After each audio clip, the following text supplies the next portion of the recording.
Salam sejahtera, terima kasih karena bersama dengan saya di Nazilin Unity Channel. Ini laporan yang paling menggemparkan seluruh Malaysia. Apabila penduduk sanggup merobohkan markas PAS. Di mana tempatnya, apa sebabnya, itu cukup menarik untuk anda ketahui. Sebelum kita teruskan ulasan dan laporan hari ini, jangan lupa tinggalkan komen anda, tekan juga butang subscribe dan share video ini.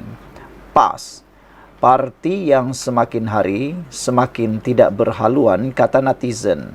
PAS, parti yang semakin tidak tahu lagi apa modal politiknya.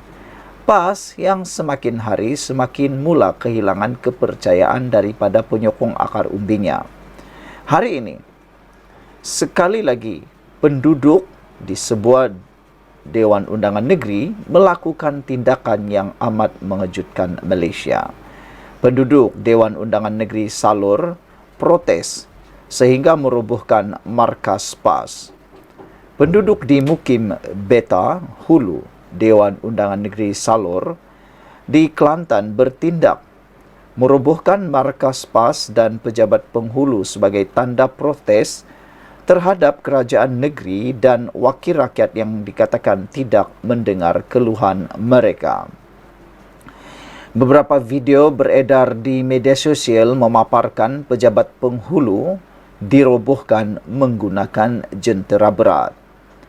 Penghulu Mukim dikatakan telah meletakkan jawatan sebelum kemudiannya merobohkan pejabat berwarna hijau yang menjadi markas PAS ketika pilihan raya yang lalu. Video tersebut dimuat naik salah seorang penduduk menggunakan akaun Facebook Wan Azlan. Kejadian dipercayai berlaku pada 24 September kira-kira jam 5.30 petang.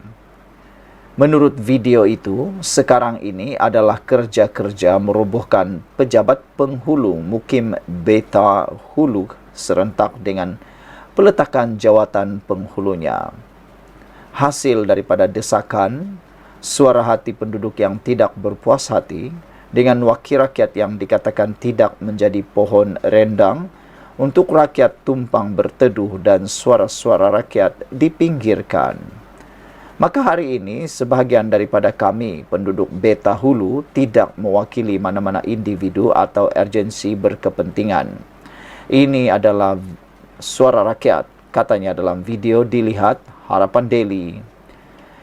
Menurut Wan Azlan, penduduk mengambil tindakan sedemikian sebagai memberi pengajaran kepada pemimpin atau pimpinan supaya tidak mengindahkan luahan mereka.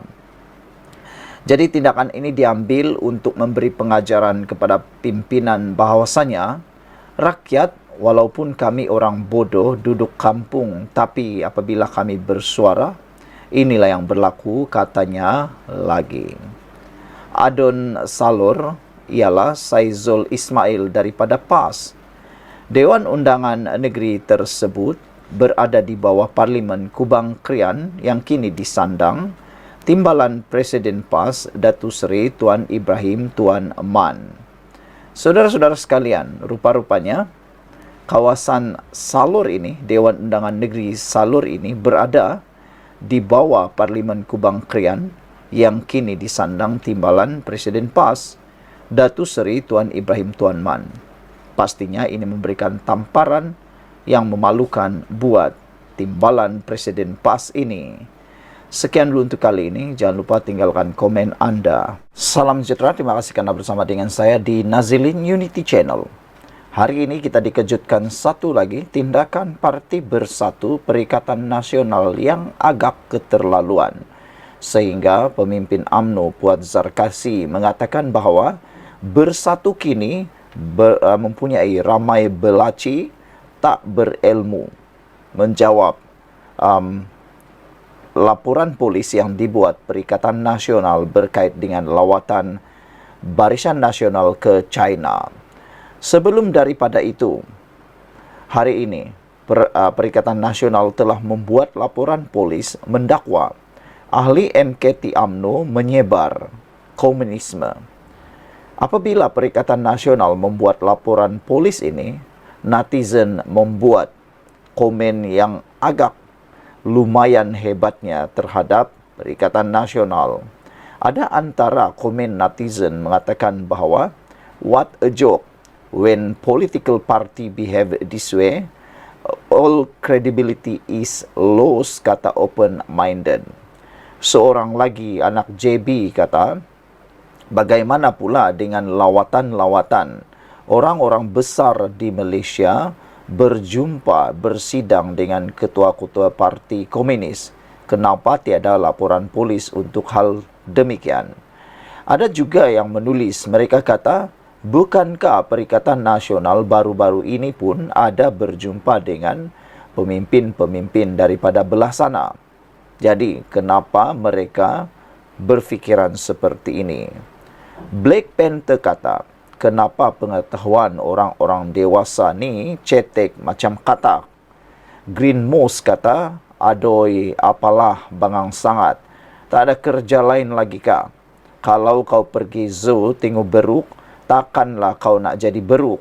Susahlah macam ni, kata Green Moss 6943.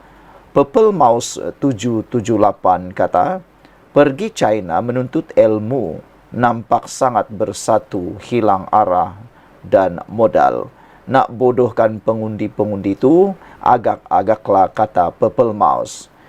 Sebenarnya, apa yang berlaku ialah Puat Zarkasi melawat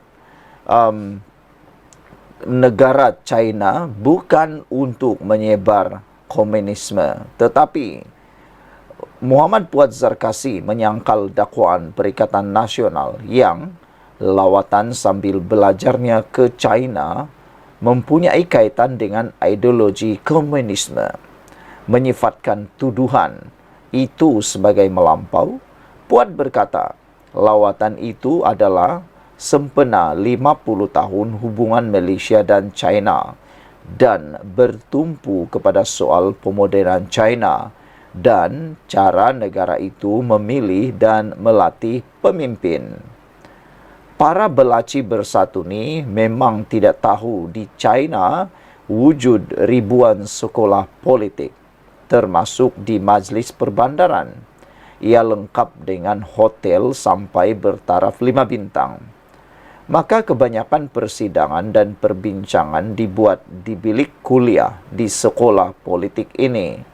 Bukan kita belajar ideologi komunis, tapi tajuk dibincangkan ialah pemodenan China, cara China melatih dan memilih pemimpin dan celik media sosial. Memang banyak boleh ditiru dengan membuat pengubahsuaian. Maksud saya ialah kita boleh mempelajari teknik perkaderan, tapi bukan ideologinya, katanya dalam hantaran di Facebook. Laporan polis itu dibuat oleh pengerusi PN Johor, Dr. Syahrudin Jamal hari ini. Syahrudin yang juga bekas Menteri Besar Johor antara lain berkata, pihaknya bimbang fahaman komunisme akan menular di kalangan ahli UMNO dan juga di Dewan Undangan Negeri Johor di mana Puat adalah speaker. Jadi kita khawatir, kita tidak mahu akhirnya Dewan Negeri Johor terutamanya diresapi. Kita khawatir diresapi ideologi komunis. Jadi kita harap pihak-pihak yang berkenaan dapat mengambil apa-apa tindakan yang betul. Katanya dalam sidang media selepas membuat laporan itu yang turut disertai ahli jawatan kuasa penerangan bersatu Badrul Hisham Sya'arin atau Cikgu Bad. Laporan Syahrudin berdasarkan hantaran Puat di Facebook baru-baru ini termasuk lawatannya ke Sekolah Jawatan Kuasa Parti Perbandaran Parti Komunis China PKC Beijing, tempat kader PKC dilatih. Mengulas lanjut, Puat berkata, saban tahun BN diundang untuk melawat China, termasuk ketika dua pemimpin utama bersatu, yaitu Muhyiddin Yassin dan Hamzah Zainuddin masih di dalam UMNO. Inilah masalah mereka yang masuk bersatu. Mereka lupa bersatu itu juga sekolah politik. Mereka didoktrin jadi bengap bila masuk bersatu. Termasuklah Syahrudin. Patutlah dia boleh jadi menteri besar untuk 10 bulan sahaja. Dia pula buat tuduhan berat.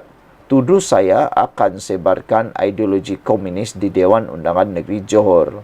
Masalah bersatu ialah mereka ramai belaci, tidak berilmu, cakap hentam koromo macam Cikgu Bad. Sampai Sarudin pun terikut-ikut sindirnya lagi. Saudara-saudara sekalian, ini satu jawapan yang luar biasa daripada Puan Zarkasi. Ada kebenaran apa yang dikatakan oleh Puan Zarkasi. Lawatan itu adalah lawatan untuk belajar tentang pemodenan, tentang bagaimana China memilih dan melatih pemimpin mereka. Janganlah jadi seperti katak yang tinggal di bawah tempurung. Tidak mau belajar tentang cara pemodenan dan cara memilih dan melatih pemimpin. Bak kata Puan Zarkasi, bukan mahu meniru ideologi, bukan mahu belajar ideologi, tetapi yang dibelajar ialah tentang hubungan Malaysia dan China yang sudah menjangkau 50 tahun dan bertumpu pada pemodenan China serta cara memilih dan melatih pemimpin. Puan Zarkasi kata para belaci bersatu ni memang tidak tahu di China wujud ribuan sekolah politik. Yang termasuk di Majlis Perbandaran, ia lengkap dengan hotel sampai bertaraf 5 bintang. Maka kebanyakan persidangan dan perbincangan dibuat di bilik kuliah di sekolah politik itu. Bukan kita belajar ideologi komunis, tapi tajuk dibincangkan ialah pemodenan China, cara China melatih dan memilih pemimpin dan celik media sosial. Memang banyak boleh ditiru dengan membuat pengubahsayan. Maksud saya ialah kita boleh mempelajari teknik perkaderan, tapi bukan ideologinya, kata beliau lagi. Lebih menarik lagi, Puan berkata, saban tahun BN diundang melawat China, termasuk ketika dua pemimpin utama bersatu Muhyiddin Yassin dan Hamzah Zainuddin masih dalam UMNO. Inilah masalah mereka yang masuk bersatu. Mereka lupa bersatu itu juga sekolah politik. Mereka didoktrin jadi bengap bila masuk bersatu. Termasuklah Sarudin. Patutlah dia boleh jadi menteri besar untuk 10 bulan sahaja, kata Puan. Dia pula buat tuduhan berat. Tuduh saya sebarkan ideologi komunis di Dewan Undangan Negeri Johor. Masalah bersatu ialah mereka ramai belaci, tidak berilmu. Cakap hentam koromo macam Cikgu Bad. Sampai Sarudin pun terikut-ikut sindir Puan lagi. Sebelum kita berpisah, jangan lupa tinggalkan komen Anda.